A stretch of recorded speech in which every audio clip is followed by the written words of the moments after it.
Hello, everybody, and thanks for joining us. My name is RJ Witherow. I'm the events manager here at Parnassus Books. Tonight, we are very thrilled to bring you Michael Phillips, wearer of many hats for many organizations, including Life Prep, the TD Jakes Foundation, 50 Can, and Curious Ed. Tonight, he is here to present on his new book, Wrong Lanes Have Right Turns, and he will be signing copies of that book. So feel free to order a copy. There will be a link in the comments below where you can get your book ordered, and you will get a signed copy from Parnassus. Just so you are aware, Michael has agreed to take questions tonight. So if you have any questions for him, feel free to leave those in the comments, either in the Facebook comments or the YouTube comments, for a chance of having those answered during tonight's presentation. Michael is joined tonight by Lisa Beach, the Associate Director of the Waterbrook and Multnomah imprints of Penguin Random House. I am so thrilled to turn it over now to Michael and Lisa. Hey, everybody. Hi there. Hey.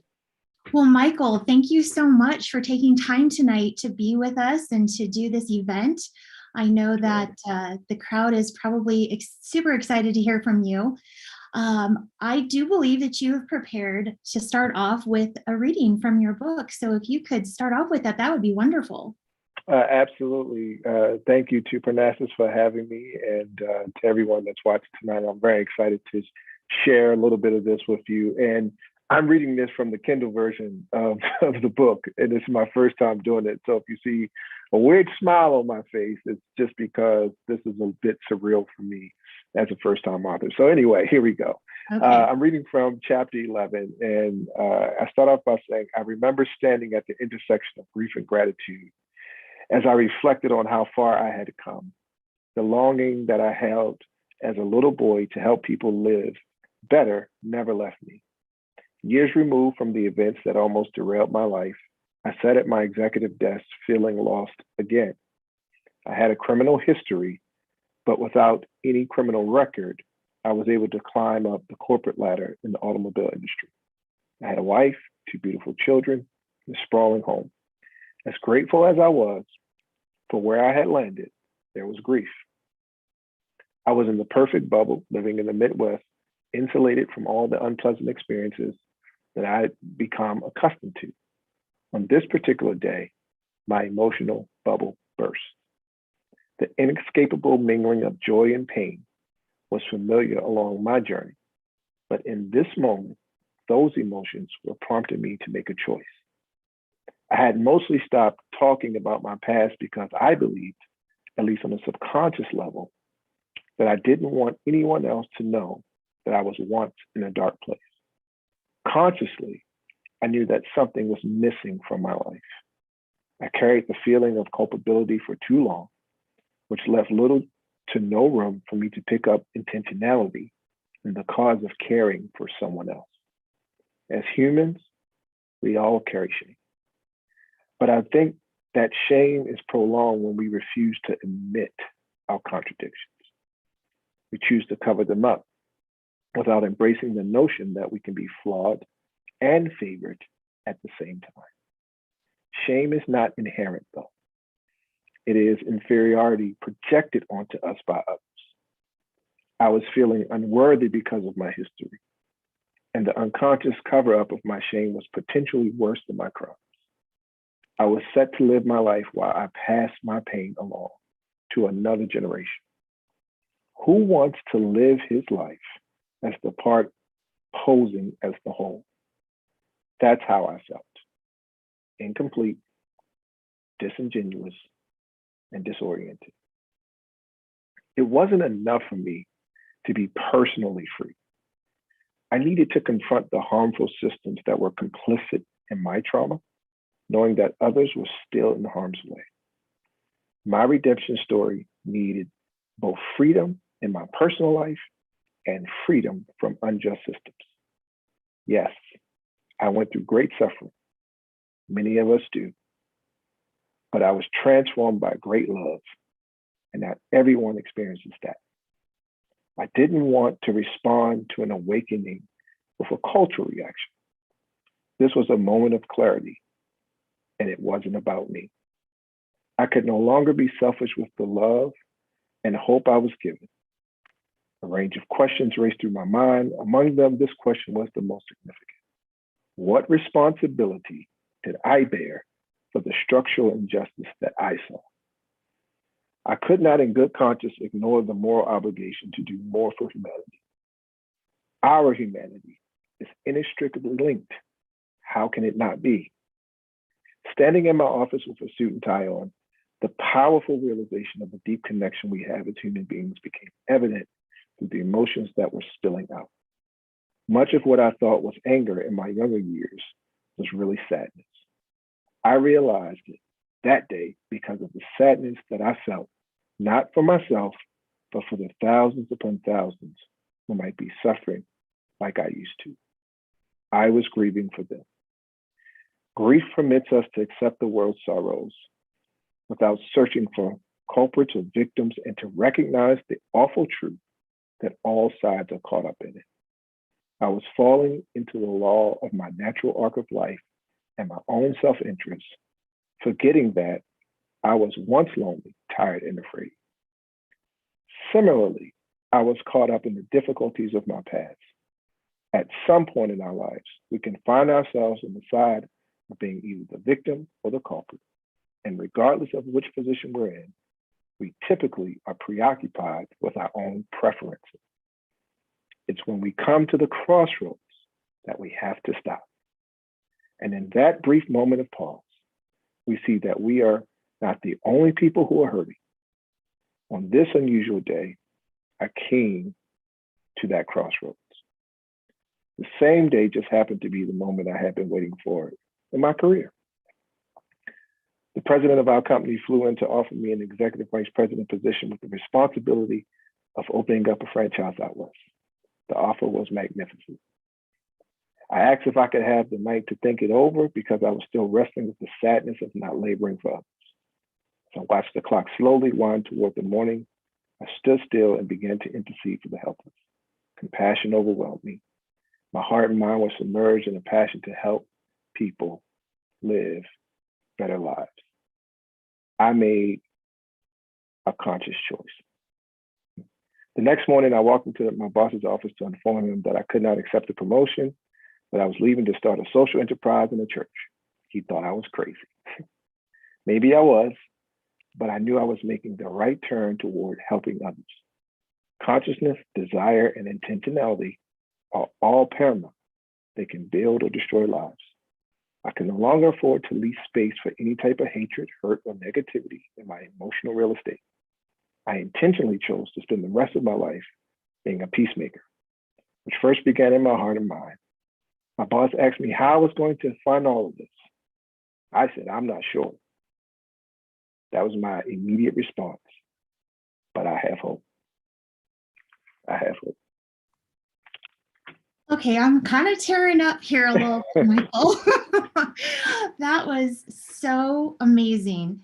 And that sounds like that was another crossroads in your life on top of the one that you write about in the main point of your story of your childhood and the college moment that you had. And this is your adult crossroad. Yeah. And so you walked away from a very lucrative career and you felt that it was time to share your story, share who you were. And it sounds like that's when you started to be okay with telling people about your past. So tell us, for those who are watching, what was it that was causing this hurt and this shame that you were dealing with when you're sharing this moment in your life? Yeah, so part of my story, as I highlight in the book, is, I was once in jail. And even though it was short-lived, I was facing significant time. And the end result of that was that I wound up not having any record whatsoever.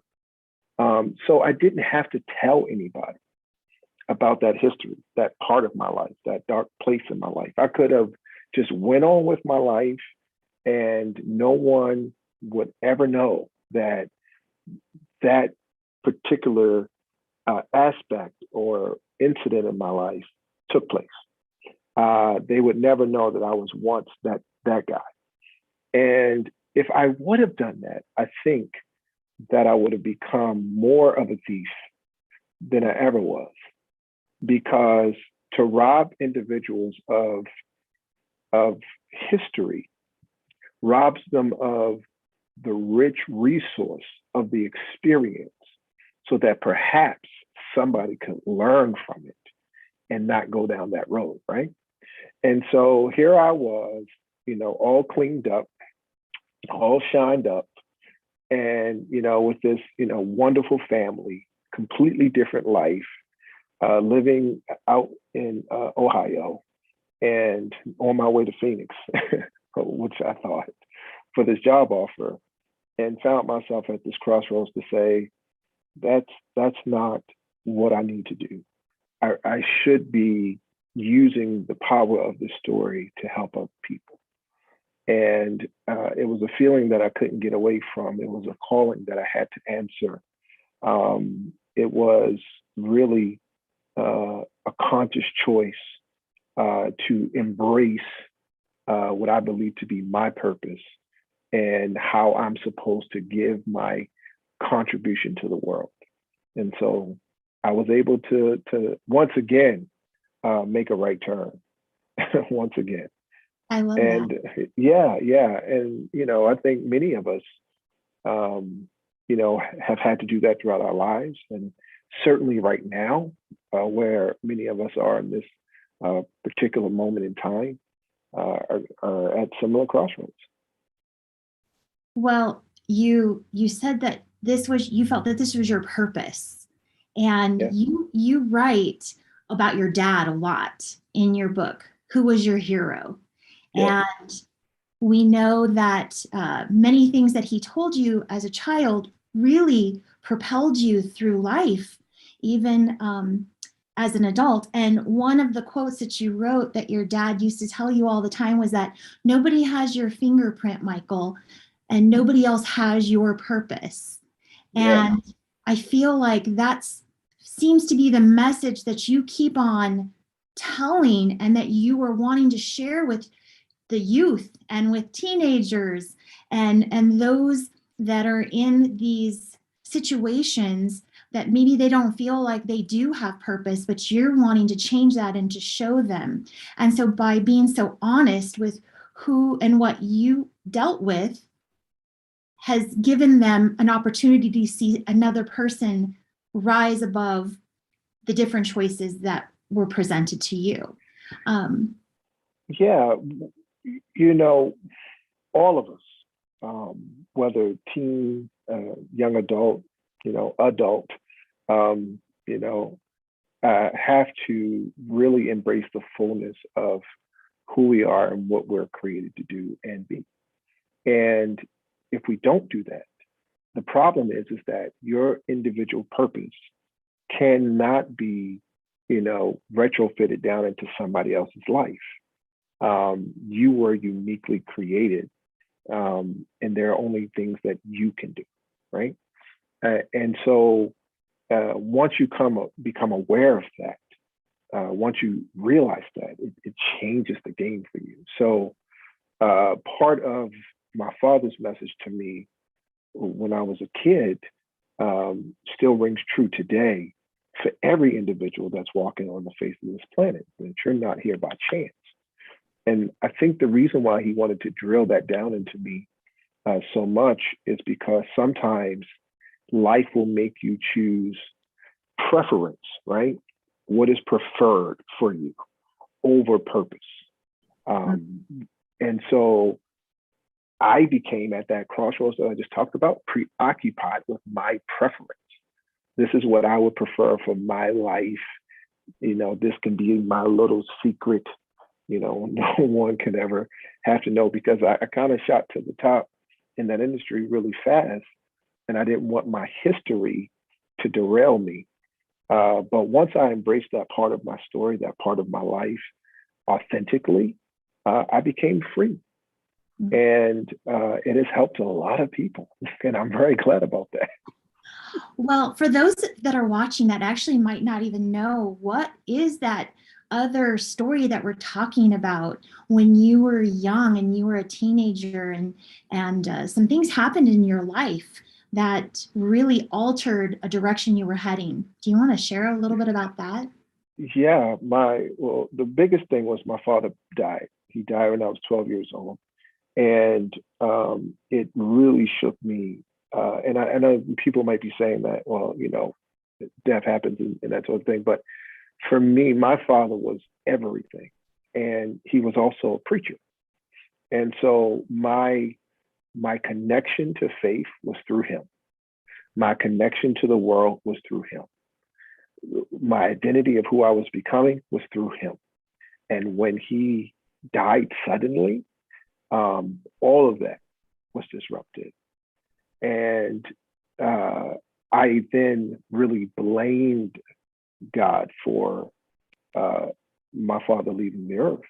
And that became a point of anger for me, to the point where I became so angry with the world that I was willing to do anything I could to rebel as much as I could from, the way that I was supposed to act.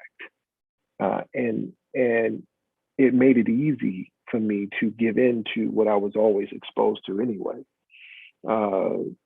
Things that were done in front of me that were illegal. It made it easier for me to just give into all of that element and say, okay, well, this is who I'll become. This is who I'll be. And so for years, whether it was stealing cars or selling drugs, for years, I carried that pain with me because, when you have that level of pain and you don't have a place to put it, you don't know how to process it, you have no tools, no coping tools to face it, you transmit it. So the pain that you're not willing to transform, we inevitably transmit, and we usually do it to those that are closest to us. And that's what I did. My mother, I became a point of prayer, for my mom, that I would make it. I didn't care if I lived or died, just because I was just so angry with the world. And ultimately that led me down some really dark places. It almost led me to being incarcerated for the majority of my life. But that was interrupted for me. But you got to read the book to hear about all that stuff. You got to go get the book. I don't want to give it all away. I want to give it all away. That's great. Yeah. You got to read the book. I'm just curious too, because you grew up in Baltimore. Yeah. And I will say right now, Baltimore and the school system has been up in the news a little bit lately. And some of what you talk about, the school to prison pipeline, it's a very real thing. And it's a real problem that needs to be solved. And I think so many of us want to solve this. And I'm just curious, tell us about your work and wanting to fix this and how to do that. Yeah. So let's take, for example, and I want to put this in context. So right now, Baltimore has an exceptional leader in Dr. Sonia Santelises in Baltimore City Schools. She's the CEO of the school system. But all of our school systems, have policies and practices that are laws. And it takes, advocacy and lobbying to change those laws. So in many of our schools, they have disciplinary practices for behavioral issues.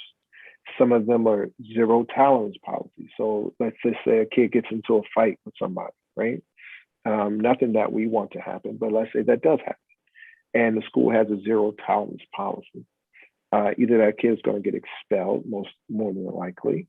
If the school has a school resource officer, which is basically school police, which in many of our schools across our country, there are more school resource officers than there are school counselors.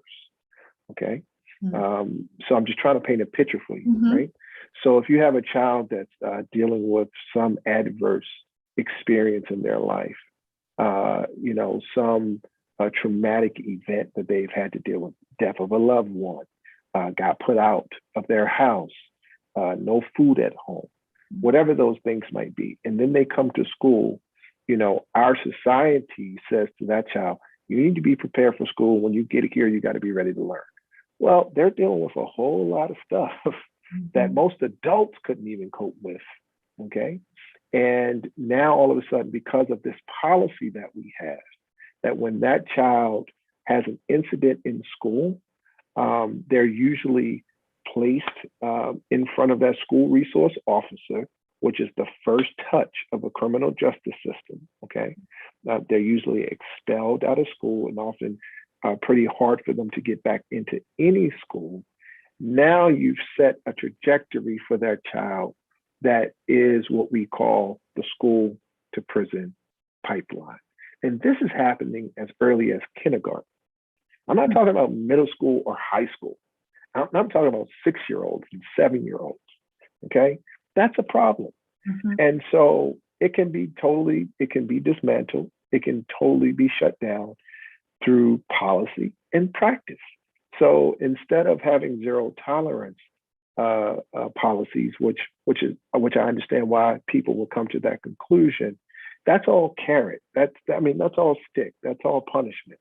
We need restorative practices. Okay, that's more an incentive. That's more of a carrot for a child to say, okay, we know that's happened over here, but we're going to figure out a way to restore you back to community. Okay. There might be a process, that there might be a time frame, but we're going to restore you back in some way, shape, or form. And that's called restorative practices. And that's a policy that we need to adopt in every school for every child.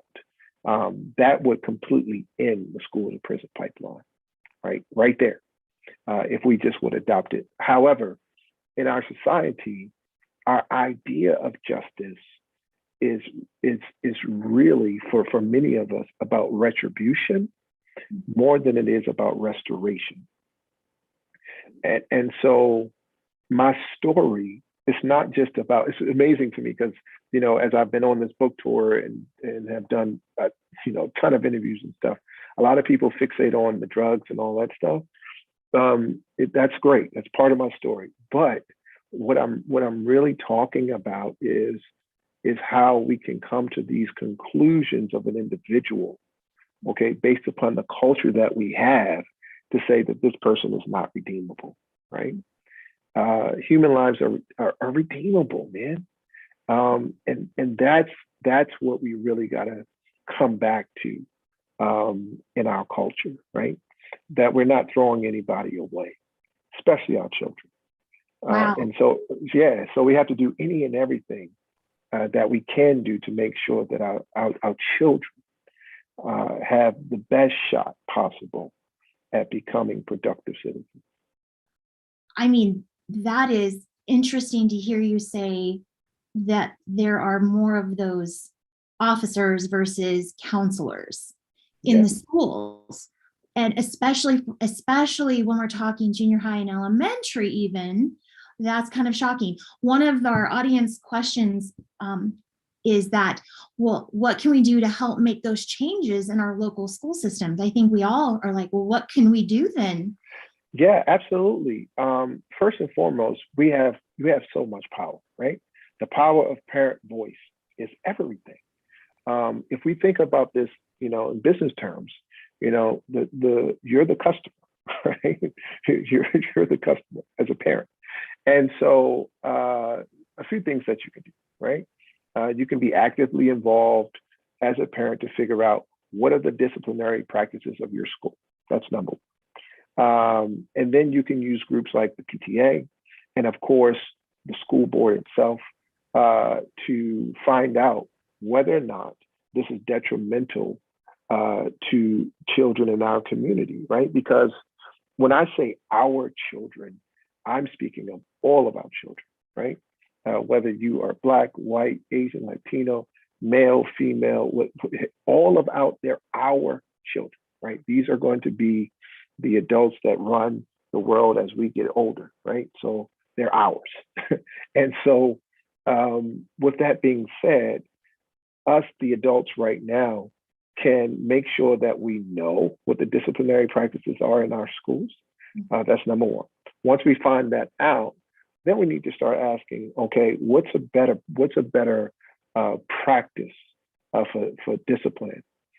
Because there are models out there that are working powerfully, that have restorative approaches and disciplinary practices. That's what we need to start implementing, so that when a harm is done, the community rallies around the victim and also the culprit, right? And figures out a way to bring those two back together until there's healing that takes place collectively. And then this restoration starts when that person is brought back into community. And usually that individual who caused the harm does the necessary work to repair it. And so that's the type of practice that we need to have. And that just requires advocating your voice as a parent, being aware and knowing what is happening in terms of discipline. If laws need to be changed, there are tons of organizations. There's a great one right here in Tennessee. It's called Tennessee Can, that you can partner up with to find out all of the initiatives that they're going after in terms of education. But if you want to have, a campaign around some of these causes, that's a great organization that can help you. That's good to know that there are other organizations, because I'm thinking, well, what if there are people who want to help, but maybe they're not even a parent, they're just wanting to help in their own city and the schools. So find the organizations that are, there's all sorts of grassroots organizations that are lobbying and campaigning for change in district by district, right? And it's so, we have so much work to do in our society right now, because we are not deepening community. We are building walls and barriers and clustering ourselves off, which is not going to be helpful in the long run. And it's all fear-based stuff, right? And so to deepen community, it requires intentionality. And it requires that you get to know me, I get to know you. I see you for who you are, you see me for who I am. The stuff that our grandparents and our parents tried to teach us, we need to start doing. Well, I think that we all agree that these are all our children. And so I think that this is why this is such an important conversation to have. We have another question from our audience. Oh, great. Your story is so important. When did you realize you could or would write it? Were you always a writer? No, no, I was not. I was not always a writer. I wanted to tell this story. I didn't know when and I didn't know how. And when I started to see our society go backwards, particularly around race relations, I was terrified, really terrified. And when George Floyd took place, I really started to think, if you don't share this story, Michael, then perhaps this could happen again. And I know that sounds, weighty, but it was the reality that this story, I say in the book, my story could have been told a million different times by a million different people. This plight is not new, but that's the problem. And so I thought, just maybe if I could humanize some of these issues, then people could relate, because many people have gone through similar things. And so I sat down to write. And when I sat down to write, I discovered, man, I actually, this is okay. And it really just, it was a process, but there was no grand, there was no grand vision on my part because I was a writer. Now I'm a communicator, I'm a speaker, but I never sat down to write a book. And this is the first time that I did it. And I had to do it.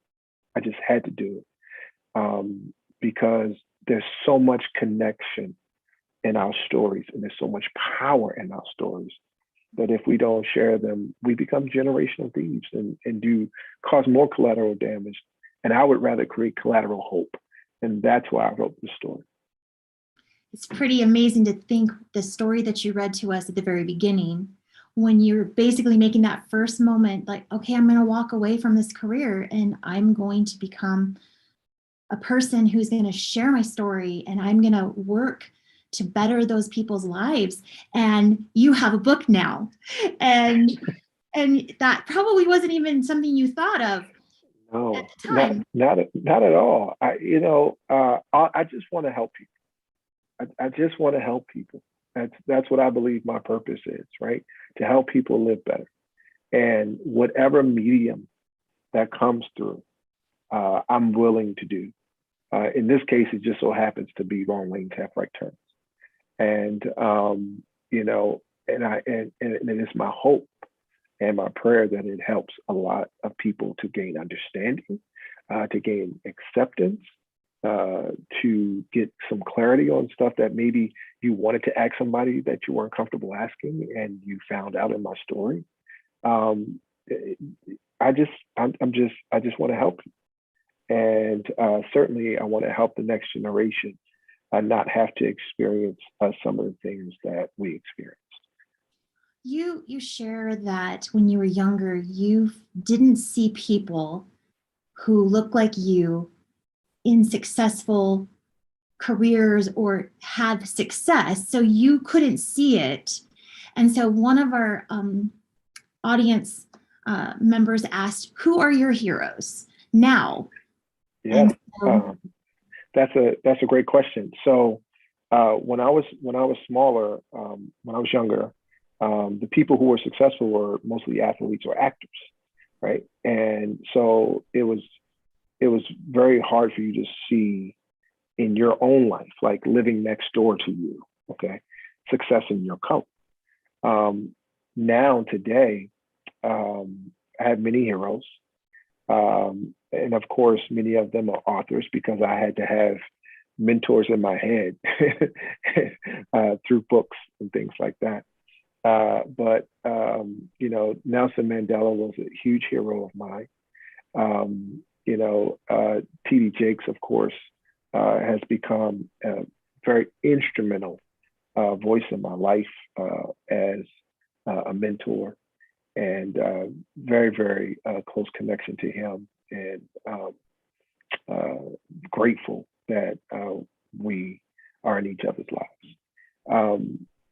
But people like Mahatma Gandhi and individuals who braved taking on massive issues really became my heroes. And it took a long time for me to appreciate and value those voices in my life as I did my own personal healing to get to where I am today.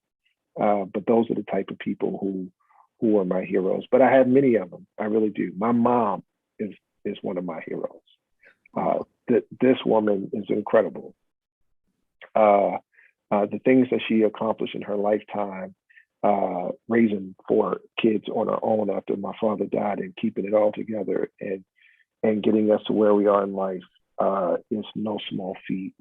She is truly an amazing individual. And she's certainly a hero of mine. So I'll leave it there. But Well, you know, I am sure yeah, she is so, so very proud of you. And I know your father is also looking down as well and very proud to see what you have been able to accomplish and the work that you're doing right now.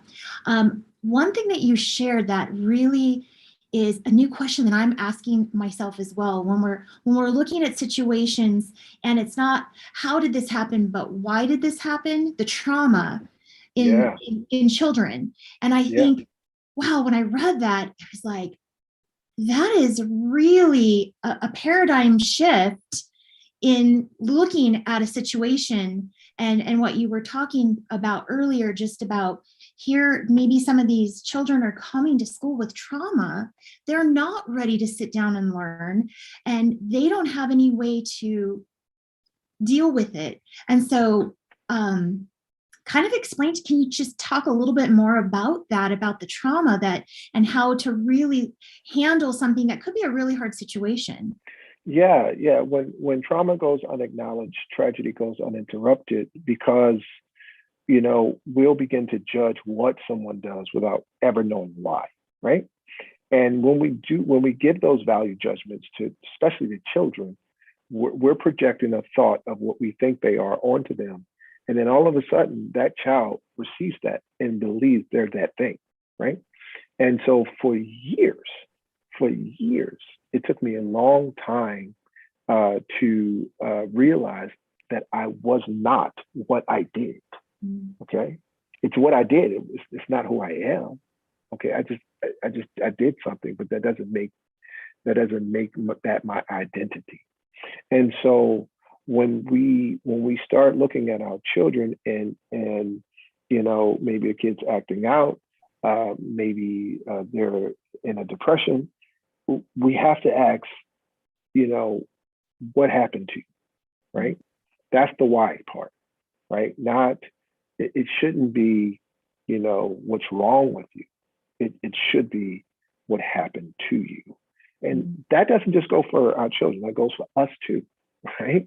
It goes for us too. Like, what is the why behind our decisions, and how we are viewing the world, that we're so closed off not to be open to possibly a different way of seeing things. And so it's because we're conditioned to judge what without ever asking why. Mm. Wow. I definitely have been keeping that thought in my head now ever since I read it. So thank Yeah. you for pointing that out. I think that's really great. Do you have any advice for educators right now? I think they're under so much stress as well with everything going on in this new world that we're dealing with. And so here they are dealing with stress, but then they're also having to deal with a whole new different set of circumstances with their students. Do you Yeah. have any suggestions or thoughts for them? Absolutely. First and foremost, I want to say to every educator, every last one, you are a hero. You are amazing. Mhm. And I know I highlight some bad ones in my life, but there are some tremendous people out there getting it done every day, and with great sacrifice for the benefit of children. I grew up during the crack epidemic, and our children right now are growing up during a global health pandemic. And our teachers are having to teach through that, and once again sacrifice, their safety and health in some cases, to do so. And so, I would say first and foremost, make sure that you're taking care of you, right? Because that's important. And without that care of yourself, how can you care for the kids? It is my hope that we will come to a place in our society and in our country that we really start paying our teachers their worth. I don't have a lot of time to go dive into all of that, but if if if these individuals are tasked with shaping future generations, they ought to be paid at a level commensurate to that end. And so many times they're not. And the first thing that we can do as a society is to make sure that our teachers are compensated properly with all of the resources that they need to do their jobs, much like a doctor would, or an attorney would, or any other professional. Secondly, I don't want to go down this road, but I'm just going to leave it there. And so it's my hope that you would be encouraged in this moment as an educator. The work that you're doing is really ministry, and I'm very grateful that you made the choice to be a teacher. Well, I agree with you wholeheartedly, Michael. Yes, to all the educators and the teachers, thank you so much for your hard work. I was just going to bring up one more quote that you said as we kind of wrap things up here, that you said, "You might have failed, but that does not make you a failure." And I think, like you said, not only for children, but for adults, you know, we need to be able to walk in that hope and that reminder of that. And I would love for you to kind of close us with just a really encouraging thought for us as we go out and use our purpose, the purpose that we have in life, and just what your encouraging words would be to us. Absolutely. Well, first and foremost, not much can happen beyond your ability to believe, right? And it is the setbacks in life, the failures that we experience, that sometimes make us not want to believe what's possible, what can be done, what can be accomplished. Failure does not limit destiny at all, but it does teach you direction. It's simply feedback. That's all failure is. It's to show you, okay, that didn't work. Okay, what direction do I need to go into this time? Okay. And so with that being said, you can't make any failure, any setback, any disappointment a part of your identity. Okay. You might have failed, but you're certainly not a failure. We all fail. That's how you grow. That's how you learn.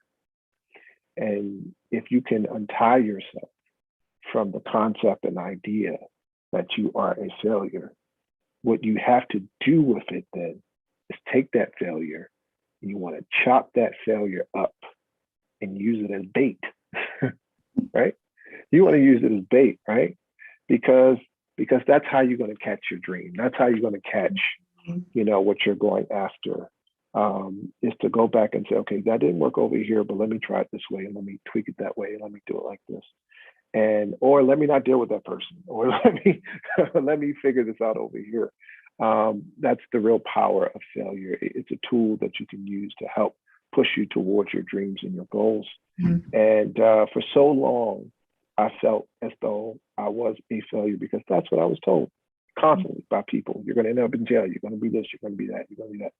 And all of their negativity, all of their voices projected onto me, and I received it and I accepted it until I was able to break loose from all those voices. And so if you're on here and you've been listening to me and you've had that experience and you might be feeling that way right now, I hope that you can break loose from all of those voices that told you what you could not become, because guess what? They lied. They lied. So. Love it. Well, Michael, thank you so much. Thank you for writing Wrong Lanes Have Right Turns.